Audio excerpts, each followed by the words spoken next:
I think we'll start. Yes, Janet? Kim said she can't join. Okay, cool. Thank you. Yeah, she's Go ahead. traveling, and she said she can't. Ugh. Dot dot. Okay. All right. Well, welcome everybody to this 1 hour, slightly improv, slightly, slightly modified talk about how to teach from your own story. I changed my plans a little bit because I was going to do something that was very practical of like, okay, how do you pick something and how do you construct it? And then when I did a little survey, in my mentor group, I what I got back was that part of the trouble was like how to actually share it with people and be present as you do and not have your nervous system kind of go into overdrive. And so we'll talk a little bit about how to pick stories or how to pick what you want to share with people, and then we'll talk a little bit about something that I worked on a lot in acting class, which is called being private in public. And maybe I'll do a little demo, and then probably I'll send you into breakout rooms for you to do it with each other. But that's the plan for today. Does that sound good? Yeah? Okay, cool. All right, so personally, I've spent most of my life trying to figure out how to share myself with other people. And that was partly born out of feeling really misunderstood. As I was growing up, I was very, very sensitive to the way that people perceived me. And so I spent a lot of time exploring ways of how can I share myself with people accurately before I taught, before I did anything. And I went through many different stages. And obviously, it's kind of a lifetime exploration. So in this 1 hour, we're gonna dip our toes in, and I'm gonna give you like a couple hints and a couple directions. But it's a practice. Really, it's an ongoing exploration. And so I started exploring that pretty early when I was a child, really. And I constructed all kinds of like personas to present, and like I was already kind of in the acting gig. And then I remember when I was a teenager, I remember my dad was switching career at the time because he used to be a music producer and he was becoming a scriptwriter. And so he was redoing his resume. And I remember seeing his resume. He had done, instead of doing like the usual resume of, like very, very like cookie cutter, and this is where I trained, and this is what I did, and this is, he had done like a visual, what you would call now mind map, probably at the time it didn't exist, with like arrows going in every direction in which all of his experiences were written. And all the arrows were very different. And the experiences were both of the professional kind and of the personal kind, like what he had done in his life, that he'd almost like been arrested in Poland during the communist regime before, like it's almost being arrested as a spy. And then there was like the time that he was a stone cutter in this other place, and then there was this. And I remember seeing this when I was 13 or 14, and I was already very aware of like the frames that we were supposed to fit in. And especially in French society, you're supposed to fit into boxes, right? You're supposed to have, most people in French society, they choose a job when they come out of high school, and then they do that for the rest of their life. And that's not, I know it's not the American model, but here it's already really strange to have many different things that you do. And I remember seeing this resume and being like, and it blowing my mind really, and me thinking, wow, you can actually present yourself however the fuck you want. And that was kind of like a haha moment for me. I was like, wow, okay, I don't have to fit into this. Like, I don't have to be in that thing that feels very like, oh God, I'm so tied in there. That's why I started, and then I started really exploring and like doing lots of different things. But in general, so it comes down to this, especially when you're teaching. People resonate with people, right? They don't, the way you're going to reach people, you're going to actually, when you're teaching, you're teaching them, you're not teaching them what you're teaching, you are trying to resonate with them so that they get a piece of your vision of the world, and that expands their vision of the world, because we can only see the world through our own eyes.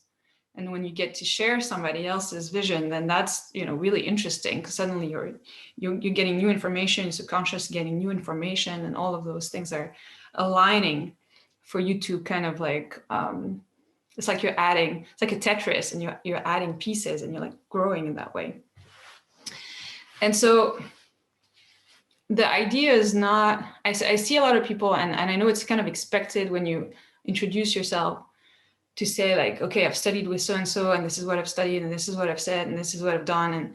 But actually, that's usually not what people resonate with. They resonate with you as a human being.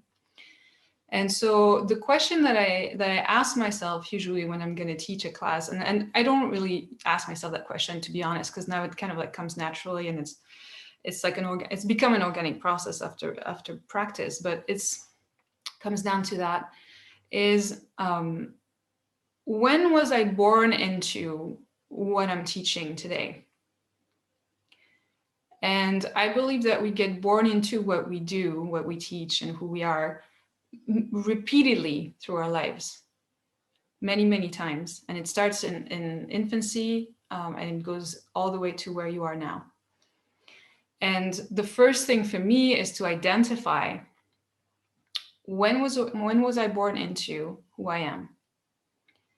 And there's several ways of doing that. You can ask yourself that question, like, and you can do it like subject specific. Like for this particular class, I asked myself, when was I born into working around personal story, and like, teaching other people how to tell the story. And well, I can go back as far as 3 years old, when my dad was telling me stories, and I was kind of fascinated of like how he was building them. And then I can go to him actually teaching me how to write. I was like 9 years old. Like, how do you construct a story?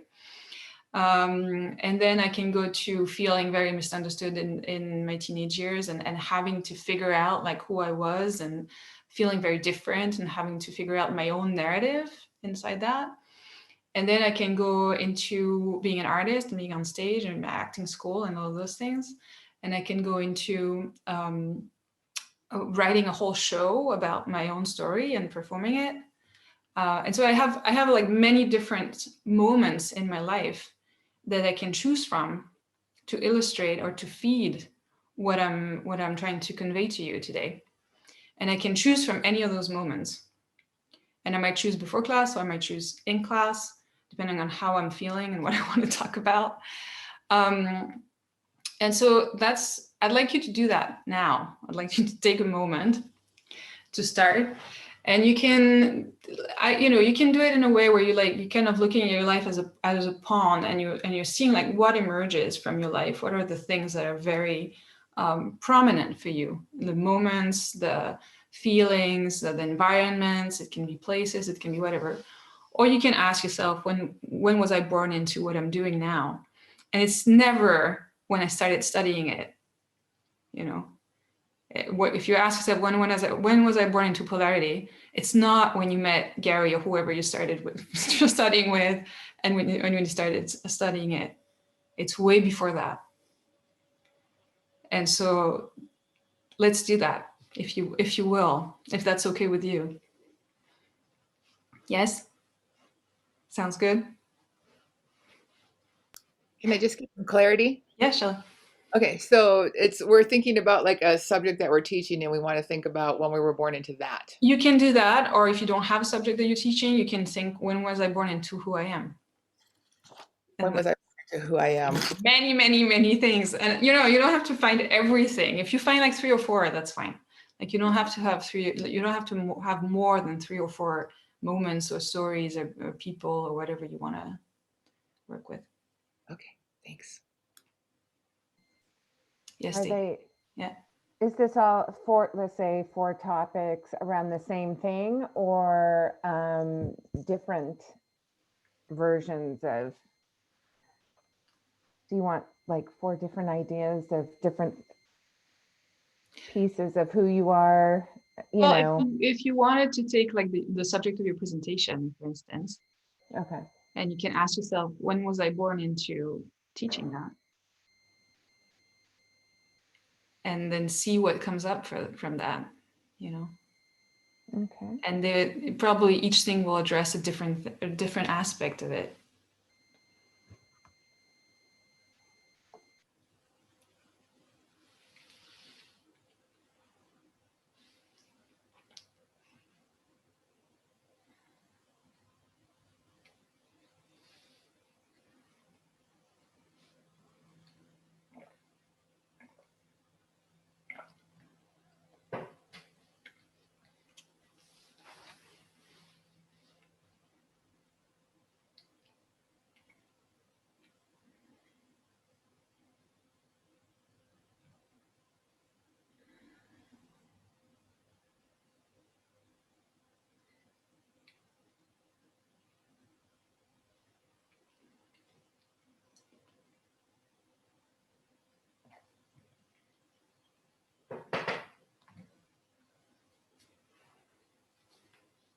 And maybe it's not an entirely cognitive process. Maybe things come to you, like it doesn't have to be big things, but maybe while you're thinking about this, you have a memory that comes up, and for you it doesn't look like it relates, but write it down, because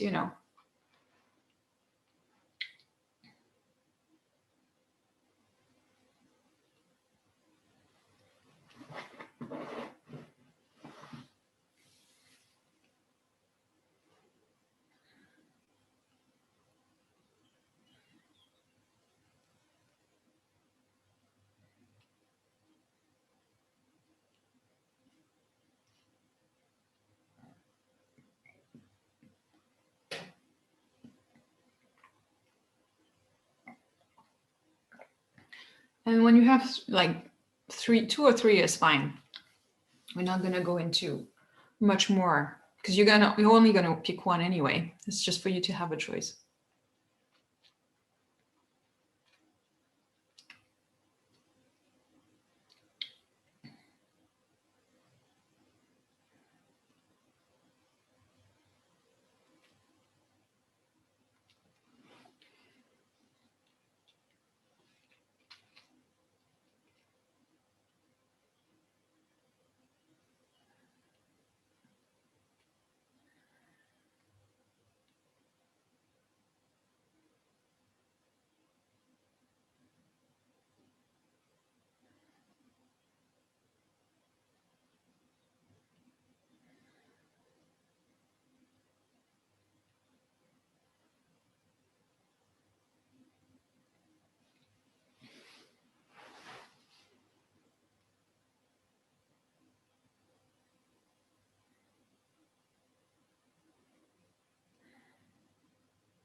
And you don't have to write the whole thing down.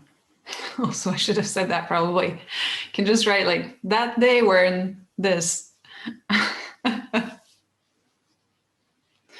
Like when I think of self-narrative, immediately I get my dad's resume in my face. It's like, remember when you saw that?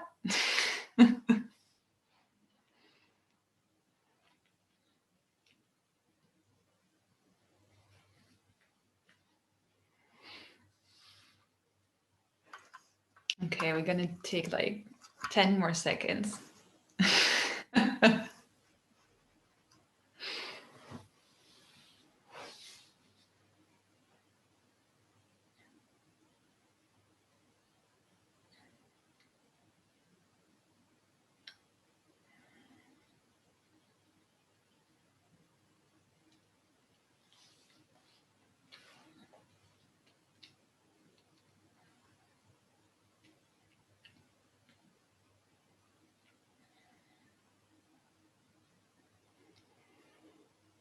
right. So now you have your potential stories, and the next step is the one that everybody is a little freaked out about. It's like, okay, now how do I share this? Like, what happens next? And from what I perceive, or like what I hear, because I listen a lot. I don't look like I listen, but I listen a lot to people who talk in teacher training, and it feels to me very often that the focus is not on the right thing. Like, I feel that very, and I'm totally guilty of doing that for years and years, so I completely understand. It feels to me that the focus is like how, like, is on the people that you're telling the story to. You know, that your focus is like, it's here. And it's like, how can I catch these people? How can I, you know, like, make them understand? How can I be interesting? How can I, all of these things. And that's all well and good, but it's not very helpful, especially if you're self-conscious. And I'm not saying that you shouldn't be focused on people who are taking your class. Obviously, I'm focused on you right now, partly. But I'm multitasking quite a lot as I'm doing this. And before you focus on people who are taking your class and how they perceive you and all those things, the first thing that you want to do is focus on yourself. And how am I going to connect to that story that I want to tell? Because you need to bring it up in yourself in order to tell it in a way that people will hear. Because if you just tell the story and you're not connected to it, you're connected to like, okay, how are they getting this? Like, am I, like, all my things are out and I'm like, are they getting this? Most likely they'll hear it, but they're not going to get it. They, you know, it's not going to resonate in the same way. Whereas when you turn the focus inward, and obviously it's a dance, right? You go in, you go out, you go in, you go out, you go in, you go out. And there's a traveling that happens where you're in yourself and you're with yourself. And then when you're with other people as you're teaching them. And very often the in yourself is the thing that people spend less time and less energy and less focus on. Because we're trying to teach something, we're trying to like communicate, but it's actually the thing that keeps you first, that helps you regulate yourself. I'm not going to talk about like nervous system regulation in this class because Susie's talking about that. Lots of people are talking about that. You can find this information anywhere you want. I just want to talk about attention. And so when you want to tell a story, the first thing is to bring it up in yourself. And to do that, you need to be in yourself. You need to come back to yourself, because otherwise you can't bring it up. You can't bring up like the memory, the sense memory, the emotional memory, like everything that comes with story. When I was in New York, I went to acting school for 2 years. And basically, and before that I was a dancer, but like I think those 2 years, I had already started working on this before, but that's like kind of solidified. Because what we did for 8 hours a day, every day for 2 years, was to learn to be private in public, or rather to practice being private in public, which is basically, how can you behave as if you were alone when people are watching you? And that's really, and I wasn't very good at it. I'm not saying I was good at it, but that is a really interesting way of thinking about things. Because that's what you want to find when you're teaching, is you want to find an ability to go to those, not all the time, obviously, because you need to be connected and you need to receive and you need to connect and all of this thing. But you need to have the ability to come back into yourself and to really be in yourself as if you were alone, so that you can connect to all of those things. Whereas if you're always like outside and looking at other people and being in their experience, because we're all partly empaths, right? And I could be completely with you right now, and like I could have like all my energy would be in you, and I'd be like, oh my God, are they getting this? They're looking bored. What's going on? And they're not looking at me, and la la la la. And I'm not saying that this is not going on in my head. Like, it's always going on. There's like always a part of me that's saying like, this is not landing, it's not working, what's happening, da da da da da da. Am I really getting these people? But you know, it's not the part that I put my attention on. And I'm not trying to stop it, because at the moment that I try to stop it, it's over. You know, it's there. But that's the practice. Like, how do you go in and out and in and out and in and out? And honestly, there's no other way than to practice it, which is basically to put yourself over and over and over and over in front of other people and do that and be like, okay, can I actually take a breath and just be silent and just be with myself?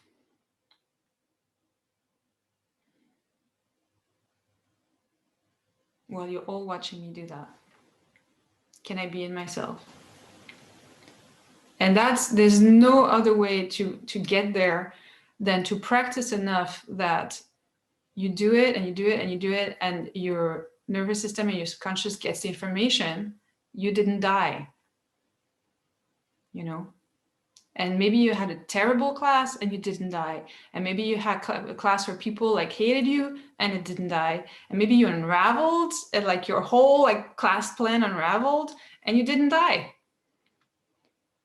And after a while, like that thing of like I didn't die, you learn to drop things, you know, drop whatever narrative you have about what's going on in the class is gonna, you know, get drop, so that your attention is only in what am I communicating, how am I communicating it, and is my focus fully in myself? Is my focus fully on the people that are here when I'm interacting with them? And you know, all the extraneous voices will get quieter and quieter and quieter and quieter. All right, how does that sound? Anybody wants to try to do a demo, like a small demo? We won't go into actually telling the story. You'll do that in breakout rooms. But if somebody wants to work with me for like 5 minutes, not even, on that, then I'm happy to do that. Yes, Taste? Let's do that. Let me pin you. All right, and myself. There you go. All right. How you doing? Good. Good. Okay. So, all right. So everybody's looking at us, obviously. I have pinned both of you. I have pinned both of us. So normally, if you're in speaker view, you should see both of us. Oh. But I just see you, Laure. I don't see Stacy. all right. How is that? Now it's just Stacy. And how's that? Oh, perfect. Good. Sorry I about see, that. I see everyone, but that's okay, right? Yeah, that's good. It's actually Okay. good practice. Okay. So, all right.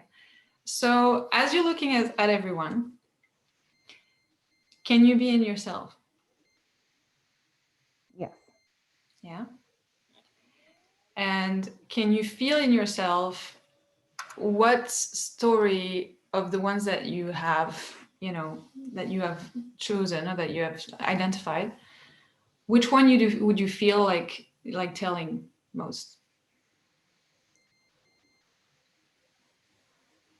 Well, which one you want me to answer? So, No, I don't. You don't have to answer. You just like, can you identify as you're here? yeah. Everybody's watching you. Yeah. Which one you'd like to tell? Okay. So, can you, as you do that, like as you are here with everybody, how can you bring up that story in yourself? And if you want to close your eyes, you can. Like if you want anything that you need to do to get into that space.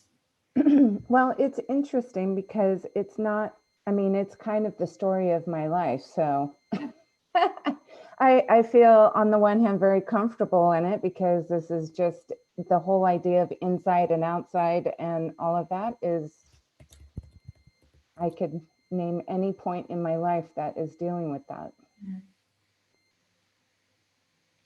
And if you picked one point, because that's always, it's a good idea, because you can talk about the story of your life like as a general, but it's really nice because people will identify if you pick something specific and you start speaking about what you felt and what you like, also sensorially, what happened, whatever was happening at the time, then people will start, like, our mirror neurons work really well. And so when I say to you, wow, when I saw, and it's alive in my body, when I saw, and Sunil will not, disagree with me because he's done a whole presentation about this. But when I say, oh, when I saw my dad's resume, it just like, blew my mind. Then, and if it's really present in my body, I remember it, I can feel it, I can see the thing in front of me, then most likely you're going to get something of that somatically. And so if you picked one moment that you've identified, can you bring up some of the emotions, some of the sensorial places that you were in yourself right now as you're watching everybody? Mm-hmm. Yeah. And how do you feel right now about telling that story if you had to tell it? Fine. Yeah. Yeah. I mean, it's, yeah. Mm-hmm. I have the same, it's a familiar feeling, and it's a feeling that, yeah, it's easily elicited. Yeah. And so now, just for shits and giggles, as we say, I want you to try to put your attention on, like, to actually shift your attention from like, this is what I'm feeling, into what is everybody feeling? Looking What at, is it? like, Mm-hmm. looking at all the people who are watching you right now, Mm-hmm. trying to like feel into, okay, what's going on? Well, what's going on is everyone's eyes are watching me right now, Yeah. and I feel that. And it creates butterflies and a little nervousness, and my voice gets a little shaky. Yeah. And I kind of tune out a little bit, Yeah. the visual part of that. So can you come back into what you're feeling about your story or your own, what's going on in here? Yeah. Yeah. And is that better? You mean come back to the story that... Come back to like the feeling of the story in your body, the feeling of that moment of like, if you wanted to connect to it and if you were about to tell it, can you come back into it? Yeah. Even though everybody's watching you? Mm-hmm. Mm-hmm. And can you maybe acknowledge, okay, this is making me nervous? Yeah. Yeah. And how is that to kind of just have that thought and just drop it, like just leave it, let it be there? That feels fine because that's kind of the feeling that I know doesn't go away. It's just, yeah. Regardless of how many times or, yeah, it's still always there. So yeah, it just feels kind of familiar and comfortable in a weird way. Yeah, exactly. But that's where you want to get, that's where you want I mean, to. I don't, comfortable yet uncomfortable. I'm still uncomfortable in it, but I'm comfortable with the fact that it's there. Yes. Yeah, that's that's all you want to get. You want to get to the place where you're uncomfortable, but it's not influencing whatever you are doing. and it's okay. It's there. It's fine. It's not something that you're fighting against, not something that's worrying you. It's not something that's like being projected on like everybody who's watching you. It's just there. It belongs to you. It's same equally with your own story. All right. Thank you. I'm going to stop there. You're going to go tell your story, but in breakout rooms. Okay. Thanks. I'm going to unpin you and unpin me because I want to see everybody. All right. So I'm going to send you into breakout rooms. Very simple. This is what you're going to do. You're going to just play with where is my attention? Can I bring the story, this moment up into myself while somebody else is watching me? Can I be alone with this? Like, can I actually, be really contained in myself? And if you can't, that's fine. Like, that's just something to kind of notice and be like, okay, yeah, I really can't bring myself fully back into myself when people are watching me. And then when you are there, tell your story from that place into like with all like the feeling of it, the body of it, the emotion of it, and whatever, without trying to control the words or like how you're telling it. Just be in the moment, tell it, and then you can switch your attention to your partner and be like, hey, how was that for you? What did you get from that? And see what changes when you switch your attention and you bring it to the people who are there, to the person who is there, because you're going to be 2 and 2. And can you receive that? And if you feel like you can't, like, can you come back into yourself and be like, okay, I'm in myself. What am I feeling? What's going on? And then I go back, hey, let's talk about this. How is that? Is that clear or not at all?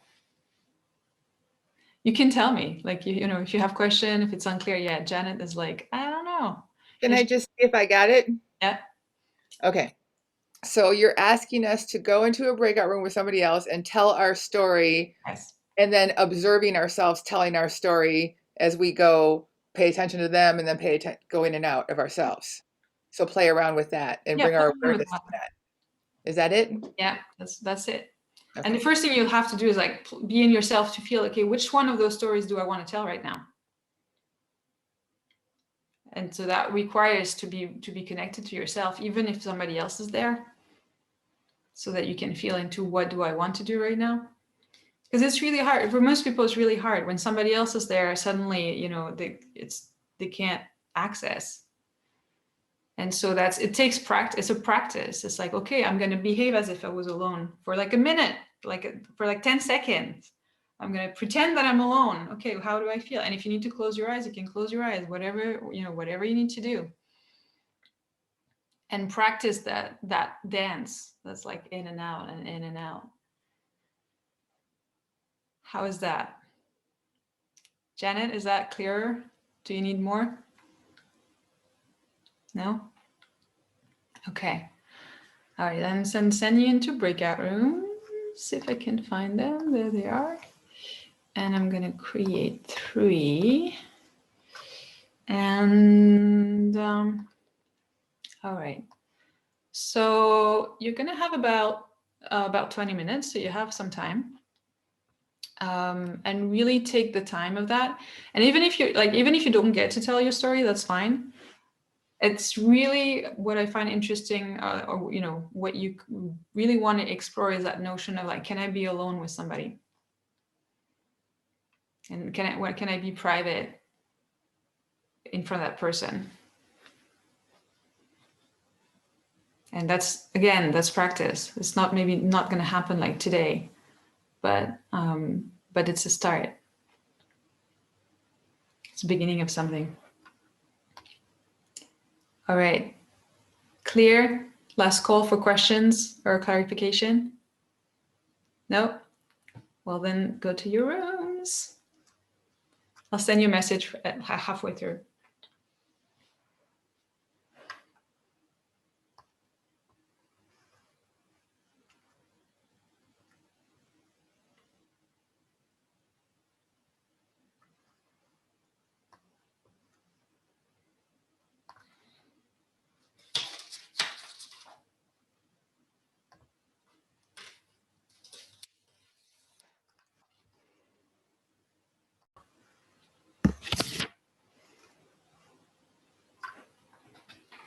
Welcome back.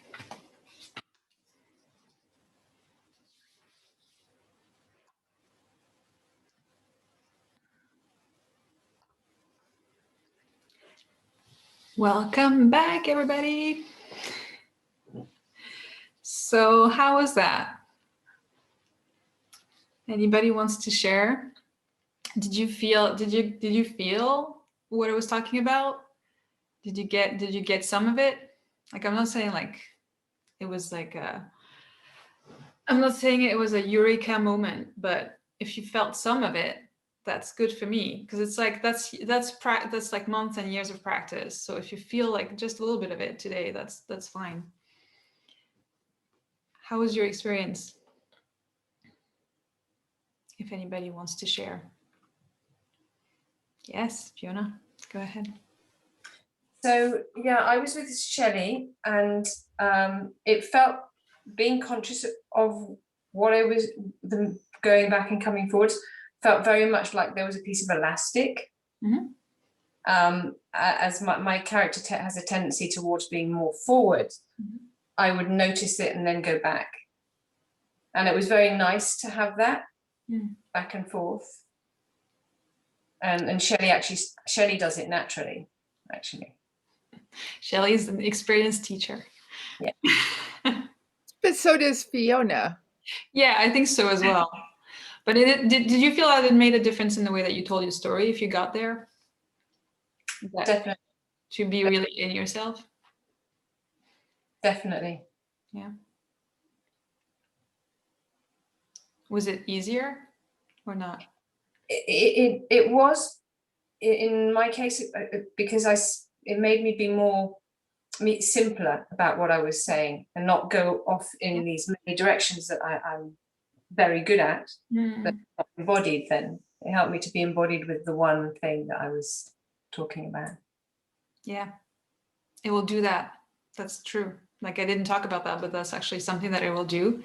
That you, instead of like getting lost in the details of the thing, and you'll be much more to the point of like what, like the essence, the core of what the experience was. So that's great. Thank you. Great exercise. Thank you.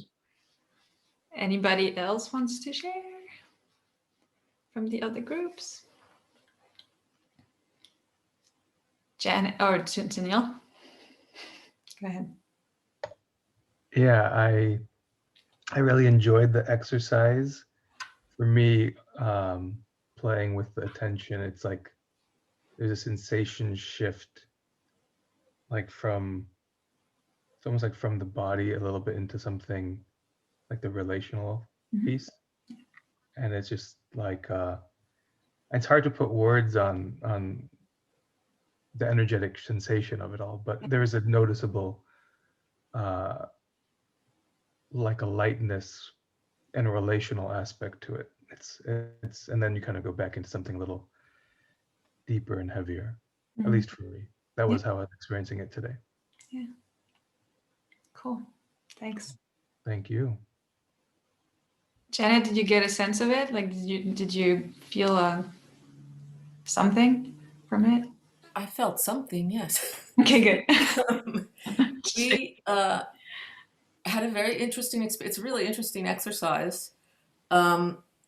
I didn't get really anywhere telling the story. I just gave a little bit of the flavor of it.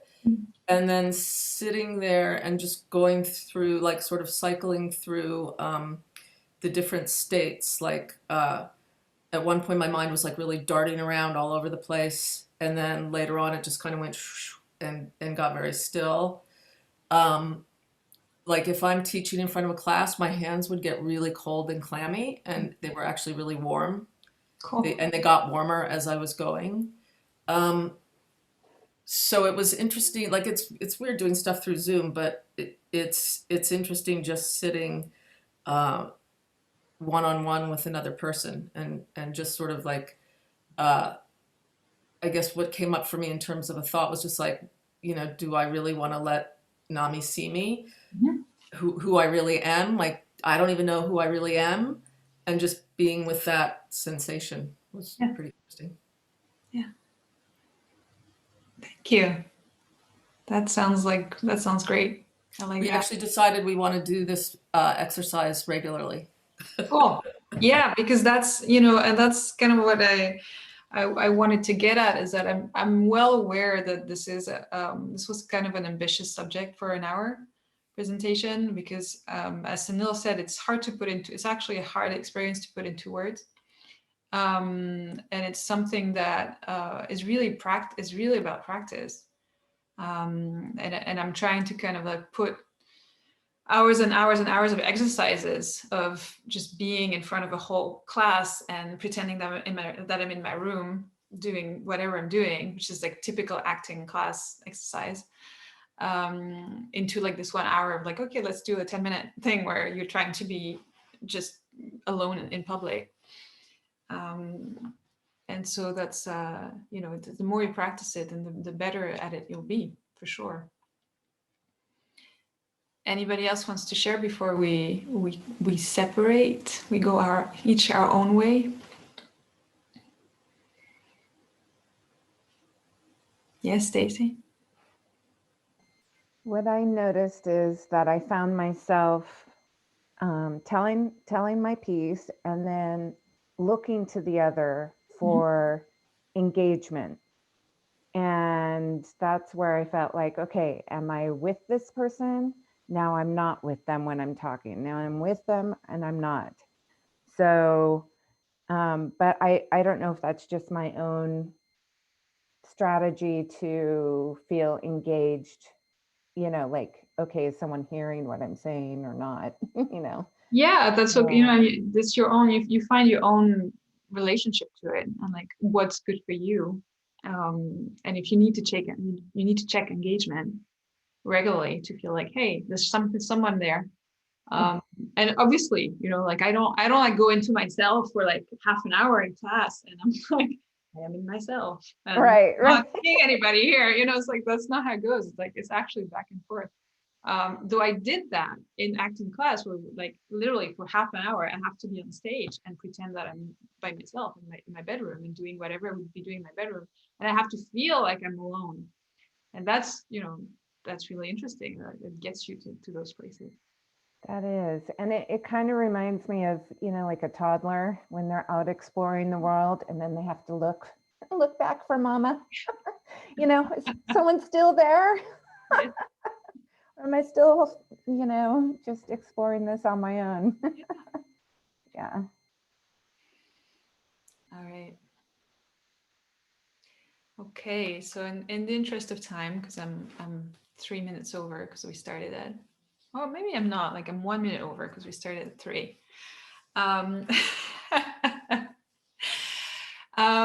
It was lovely to be with you for this hour. And if you have any questions, if you want to talk more about this, if you want more information about this, or if you experiment and you have experiences that you're like not sure about, you're always welcome to reach out and to send me an email. You all have my email. I didn't make slides. I didn't make stuff because you all know me, and it's okay.